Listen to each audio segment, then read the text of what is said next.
गुजरातमधला गिरनार पर्वत सध्या चर्चेत आहे। गिरनार पर्वतामधील गोरक्षनाथ मंदिराची समाजकंटकांकडून विटंबना करण्यात आली आहे। 4 अज्ञातांनी पुजाऱ्याला कोंडून मूर्तीची तोडफोड करून पूजेचं साहित्य आणि दानपेटी तसंच काचेचा दरवाजा तोडलाय। गुजरात सरकारने याची गंभीर दखल घेतली आहे आणि याचे पडसाद महाराष्ट्रात सुद्धा उमटलेत। गोरक्षनाथ भक्त आणि हिंदू संघटनांनी धुळे जिल्हाधिकारी कार्यालयावर मोर्चा काढत आरोपींच्या अटकेची मागणी केली आहे। दरम्यान गिरनारवरील मंदिरावर जैन आणि हिंदू समाजात नेमका वाद काय? 4 ऑक्टोबरला या मंदिरात काय घडलंय जाणून घेण्यासाठी हा रिपोर्ट पाहूयात।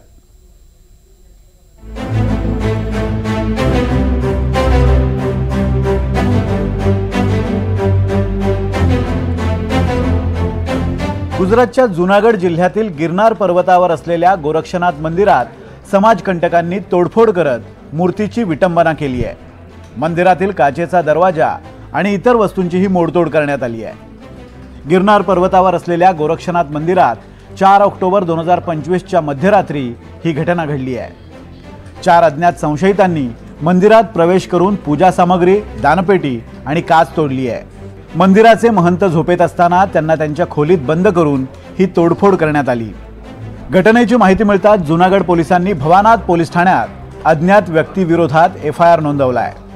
पोलिसांनी स्थानिक क्राईम ब्रांच, विशेष ऑपरेशन ग्रुप आणि भवानाथ पोलीस ठाण्याच्या अधिकाऱ्यांच्या मदतीनं तपासही सुरू केला आहे। गुजरात सरकारनेही या घटनेची गंभीर दखल घेतली आहे। गांधीनगरहून तात्काळ कारवाईचे आदेश देण्यात आलेत।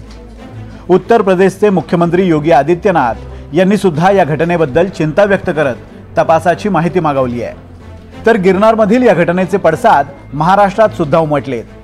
धुळ्यात गोरक्षनाथ भक्त आणि हिंदू संघटनांनी जिल्हाधिकारी कार्यालयावर मोर्चा काढत आरोपींना तात्काळ अटक करून कठोर कारवाईची मागणी केली आहे। परम पवित्र गिरनार पर्वतावर गुरु गोरक्षनाथ मंदिराची जी काही तोडफोड आणि विध्वंस नराधमांनी आणि विधर्मींनी केला आहे त्याचा निषेध करण्यासाठी सकल नाथपंथीय संप्रदाय आणि हिंदू समाज, हिंदू संघटना या ठिकाणी एकवटले आहे आणि शासनाला अशा नराधमांवर कठोर कारवाई झाली पाहिजे आणि यापुढे असा विध्वंस हिंदू समाज सहन करून घेणार नाही। यापुढे असं झालं तर हिंदू समाजाला रस्त्यावर येण्याशिवाय दुसरा पर्याय उरणार नाही ही सूचना करण्यासाठी आणि निवेदन देण्यासाठी आम्ही या ठिकाणी आलो। श्री गुरुदेव दत्त।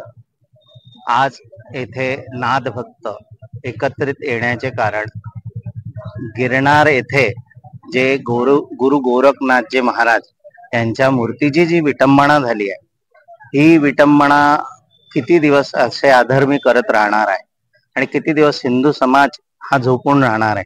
हा जागृत व्हावा, हिंदू समाजाने एकत्रित यावं एवढ्यासाठी हे समस्त बांधव येथे निवेदन द्यायला आले।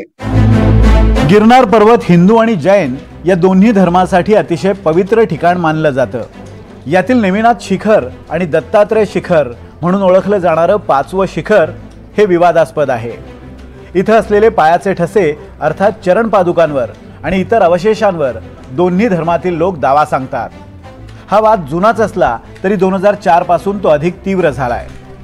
जैन समुदायानं गुजरात उच्च न्यायालयात याचिका दाखल केली आहे। त्यावरून न्यायालयानं राज्य सरकार आणि केंद्र सरकारला नोटीसही जारी केली आहे। दरम्यान गिरनारचा वाद नेमका काय आहे त्यावर एक नजर टाकूयात। हे शिखर 22व्या तीर्थंकर भगवान नेमिनाथ यांचं निर्वाण स्थळ आहे।